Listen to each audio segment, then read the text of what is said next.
folks. Kind of a special day today here. It's the end of Buddhist Lent. A little bit of a holiday. Although I don't think the bars are forced to close this year. I think in years past maybe they did. Anyway, we've got a lot of things to do today. We're just arriving here at a venue. We're just going to be buffalo races and all sorts of things. But this morning already, first thing, 7 a.m., we were out and about before I even had my cup of coffee. And there was a parade. So that's right, a morning parade bright and early. This will always be a morning deal. You see, this is the end of Buddhist Lent. That's what the parade is commemorating here. And the end of Buddhist Lent, just by happenstance, or not really happenstance, but it's coordinated to be, kind of marks the end of the rainy season. So Songkran marks the beginning of the rainy season, and the end of Buddhist Lent corresponds with the end of the rainy season. So the story goes, the monks were out during the rainy season, traipsing through fields and trying to go do their spread the word, to spread the gospel, so to speak, and collect their offerings and things like that.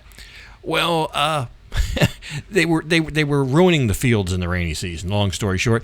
So the Buddha, I guess, decided, well, we're going to have Lent, and that's a period where you'll stay in the temple. So as a monk, you stay in the temple, and you don't go traipsing around the farmer fields in the mud and ruining the crops and all that. So this is the end of Buddhist Lent. They get to go out, and it's kind of supposed to be symbolic of their first trip back out, and that's what they do. They get donations of food and monies, and you'll see the procession coming through here. So each monk, of course, has their bindabat, their bowl they hang around their neck. That's where the goods go. But then these guys just have these great big aluminum, great big pots, and the monks fill up so quick their bucket, they will dump it into the big aluminum pots.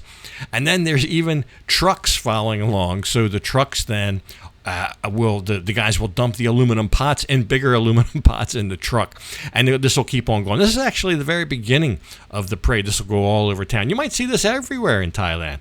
Well, at the end of Buddhist Lent, doesn't matter what village it is. You see there's the truck. That's going to actually do all the heavy lifting. So it goes from the monk's bowl to the big aluminum pots that these helpers are bearing, and then it goes into the truck. So there you go. The end of Buddhist Lent. I think. I'm not sure. I think the bars used to have to close, but this year not. So maybe that's something new. I didn't hear of anything closing. There used to be no alcohol sales during Lent, but anyway, let's get on down the road because we got a lot of things to do, including buffalo races.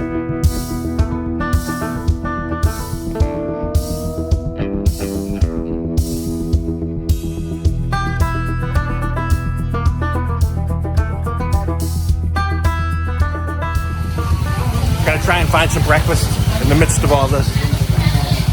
I don't know what time they're starting. Maybe 10, 11 o'clock, but we'll find some breakfast.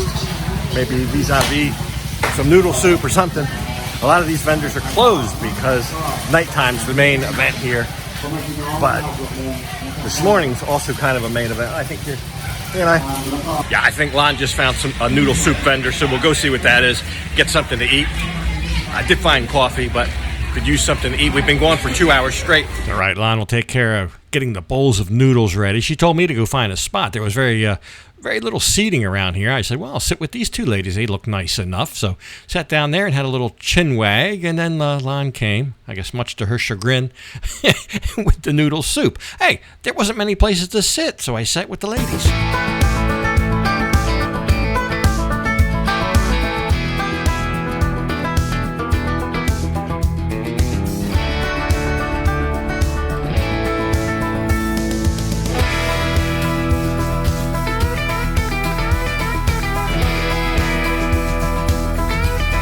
The noodle soup was good. They're just they're just rolling out the buffalo. We'll go get an up close and personal look before they start racing through the mud. You can see the mud behind me. Rained last night. It's about typical for this time of year. So there they are. I noticed some of them got markings, like numbers, like cars would have a number if you're racing a car. But this big guy back here got 69. So that would lead me to believe there's at least 69 buffalo that are going to take place, or maybe they just made that up because they like the number. Who knows? I see him over here. They're setting up a pole it's like a contest. They climb the pole. They'll put money on the top of the pole. Usually it's very slippery, the pole. It's a bamboo pole. It's very difficult to climb, but if you can climb it, they're setting it up back here. If you can climb it, you can get the money. It might be like 50 baht on the bottom, and then 100 baht, and then 500 baht, and the very top usually 1,000 baht note. So we'll see who's good enough to climb. Believe it or not, there's people that can climb up there and grab it. They're very good climbers, some of them. And of course, many others will fall trying. But anyway, some beautiful creatures back here, the buffalo. They're just getting ready, wheeling them in. I'm kind of partial to the pale or pink ones. And they got some girls sitting on them. But all kind of stuff going on in the periphery here. But this is where it's going to be, right down here. That's where they're going to run. And I don't think it's more than 100 meters. But it'll probably only be, say, 3/4 of that. So it'll probably only be like 75 meters or something. They're not real... The buffalo aren't real runners. They can get up to some pretty good speed. I went to this about 5 years ago in Chonburi. It was a big one. I think it was during COVID. This one isn't quite as big and as grand because the facility is more country. We're up in what's called Pluk Dang, suburbs of Rayong countryside. Probably 45 minutes out of downtown Rayong. Mostly agricultural. I'm guessing that's where a lot of the buffalo came from. Maybe they've come from other places like Buriram or Isan or wherever to partake in this. I'm not sure. It's kind of hot. It might rain by race time. I'm kind of hoping it does. It'd be a nice, more muddy. I think the muddier, the better. So they're doing everything they can. I kind of found the mother lode of the buffaloes down here. They're doing everything they can to keep them cool. It is a hot day, as I alluded to. Splashing water on them, hosing them down. You know, Thais, the Thai word for buffalo, what the Thais call buffalo, is kwai, like Kwai, kwai, which is a little bit interesting because the Thais, it's a very fabled animal here. They love buffaloes. The Thais, deep in their culture. Years ago, they would use the buffalo, of course, to pull the plow. Not so much anymore, but they still keep them around. I think one's status maybe in some of the agricultural communities is based on how many buffalo they have. Also used to be given as a dowry for marriage. Let me know if you've ever married a Thai lady and had to give a dowry at all, especially a dowry of a buffalo. But that was a thing. Maybe still is. Certain villages, the buffalo is very prized. But the interesting part, as prized as it is, as much as they love the buffalo and as deep as it is ingrained in their culture, it also can be a rather defamatory term. So if you are in an argument with somebody or somebody has peeved you in some way, there's somebody's done something to anger you or upset you, and you're having words with them, it wouldn't be uncommon in Thai culture for the parties maybe to refer to each other as a kwai, like, oh, kwai, a kwai, meaning like, you big dummy, because it's not the smartest animal, of course, although they do love it, but they use that as kind of like to slam somebody. They'll call them a buffalo. So that's, if they call you a buffalo, it's not a term of endearment, even though they do love buffaloes. It's more, basically, I guess it's more them telling you you're stupid. I mean, you might call somebody, in the U.S., we might call somebody a jackass. Maybe they're exhibiting some behavior that's less than normal, or something that's a little toxic, or whatever it is. They're doing something stupid. You say, hey, look at those two jackasses over there. Well, that would be kind of the same thing, but they wouldn't use the donkey. They would use the buffalo, or kwai.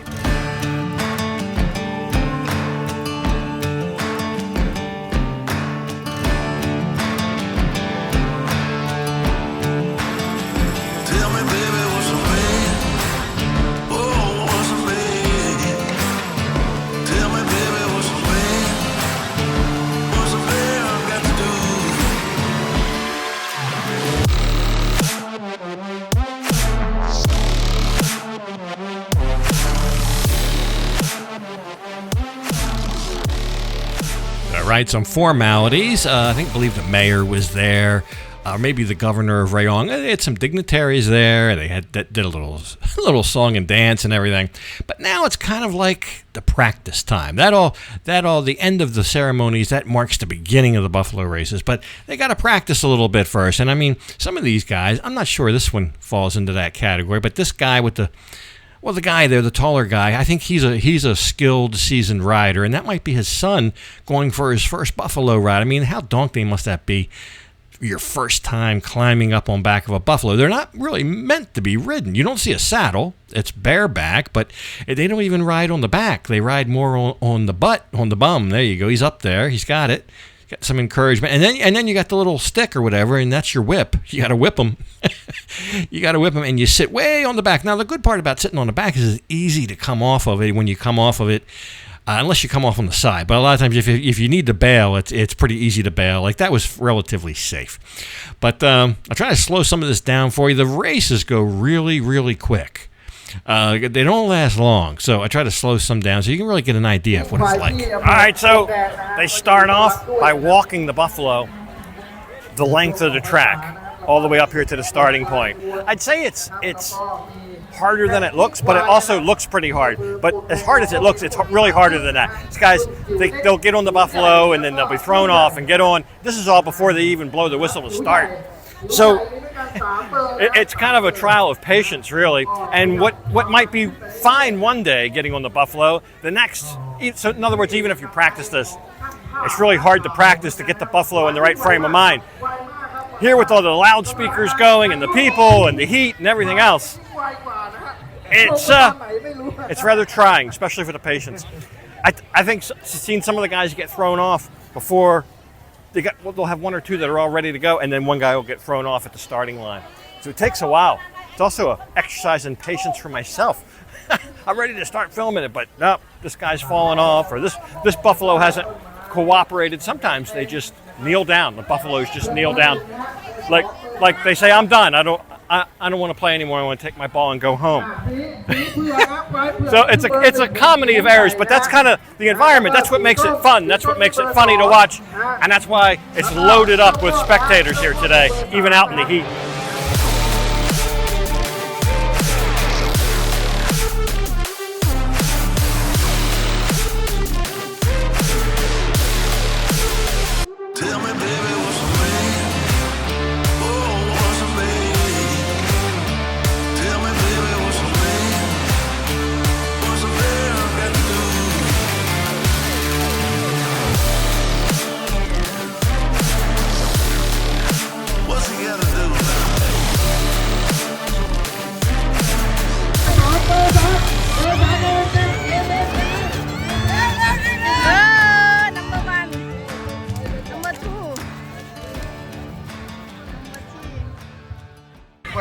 Any other day, at this time, they would be in a mud puddle somewhere. They would be relaxing in a mud puddle. That's what they do. They try to stay moist, and they love a mud puddle. But today, they're out working for a living today. That's right. Those buffalo are hard at work today. So the next item up for bids, back to the pole. Now, they've done this a little bit different than I've seen in the past, but still basically the same. But now what you're seeing here, these guys stacked up some hay bales. They're going to use some teamwork to get up to the top of the pole. Very ingenious. However, the referee isn't there, the judge or whatever. It hasn't said go. This is almost like a practice term. But you'll see they're successful in doing this. They get all the way to the top, and really without much climbing at all. It's kind of ingenious the way they did it. You need to use some creativity to do this. The guy gets up there. Here, they've got all the flags on the top, so you got to pull the 3 flags out. Then you get 2,000 baht. So you get 2,000 baht. It's about $60 US, about US $60, 2,000 baht, roughly. So they think they're entitled to the 2,000 baht there. The judge says, no, that wasn't official. It hasn't started yet. We haven't rung the bell, and you can't be stacking up hay bales. So they're going to have to do it for realsies. But first, they'll call out the bucket lift, and they will have to go up there some way to put the flags back in, and they're going to put the flags back in, kind of reset the pole, and while they're up there, they'll re-oil it. Now, even Lon commented they're a little bit tight-fisted here with the with the baht, because normally they have flags as you go up. So if you get halfway up, maybe you at least get 100 baht. If you get 3/4 of the way up, maybe you get 500 baht. If you get all the way to the top, there's 1,000 baht. And you can actually, instead of flags, they're actually notes that you just pull the notes out and throw them on the ground. They're yours. But here it's kind of an all or nothing. Now you see the no hay bales this time. but they're still gonna give it the go here. And it's got additional oil, and they don't have the hay bales, and now it's near impossible. This is nearly impossible the way they have this. Now, you can do it by yourself. You can have a team. I don't know, 3 people, 4 people. I'm not sure what the limit of the team is, but there was people tried to do this by themselves. That way they get to keep the whole 2,000 baht or the whole $60. No doings. You know, this guy knows what's going on. They're no way going to be able to do it. They did it before with the hay bales, but this time around they even switched. They did a reset here and switched it up, but not. But they put it out. They put in the effort, and it was very hot. Keep that in mind. I think they gave it more than the old college try. I don't think anybody's climbing that. Sometimes somebody will beat it, but a lot of times they have a different angle. Lon says they'll show up with something like hidden in their hand to give them grip or something like that. It's the oil, it's the lack of grip that makes it impossible. Anyway, we've got a birthday party to go to tonight. My friend's turning 77. We'll head on home and get ready to go take a look at that.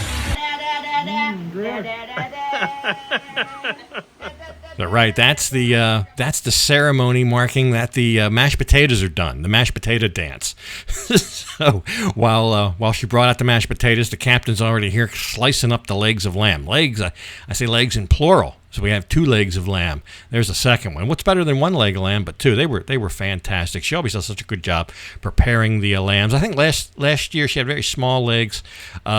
This year, big ones. Anyway, I saw this. This is not a grapefruit. A lot of you may think this is a grapefruit. It's called a pomelo here. A pomelo. Very similar to a grapefruit, but not. And they're very hard to peel, just like a grapefruit. But anyway, we had a good day and a good little birthday party here in the evening with the pomelo and the fruit and a leg of lamb and all that.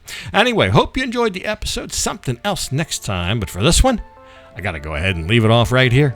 And as usual, I'll thank you for watching. And until next time, bye for now.